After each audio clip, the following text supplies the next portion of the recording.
DA নিয়ে আবার খুব গুরুত্বপূর্ণ আপডেট। কেরলের সরকারি কর্মীদের জন্য বাম্পার ধামাকা।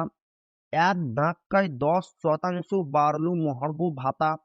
তো ভিডিওটি 1 সেকেন্ডের জন্য স্কিপ করবেন না, পুরোটা দেখবেন। চ্যানেলে নতুন হয়ে থাকলে অবশ্যই চ্যানেলটিকে সাবস্ক্রাইব করবেন এবং আমাদের পাশে থাকবেন। তো ভিডিওটি শুরু করা যাক। কেরল সরকারের এক অভাবনীয় সিদ্ধান্তে খুশি জোয়ার রাজ্য সরকারি কর্মীদের মধ্যে। এতদিন মহার্ঘ ভাতা বা ডিএ নিয়ে যে টানাপোড়েন চলছিল, তার অবসান ঘটিয়ে পুনরায় বিজয়ন প্রশাসন বড়সড় ঘোষণা করল। এক ধাক্কায় ডিএ এবং ডিআর 10% বৃদ্ধি করার সিদ্ধান্ত নিয়েছে রাজ্য সরকার।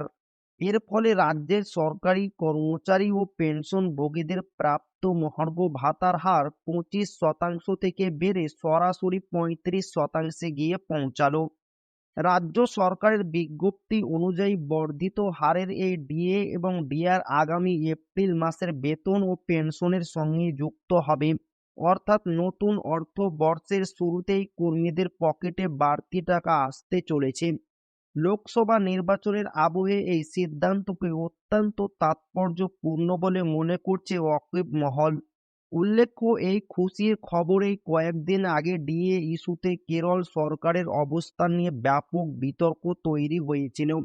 আদালতে একটি মামলা চলাকালীন রাজ্যের সরকারের পক্ষ থেকে দাবি করা হয়েছিল যে মহার্ঘ ভাতা পাওয়া কর্মীদের আইনি অধিকার নয়, বরং এটি সরকারের একটি অনুগ্রহ মাত্র।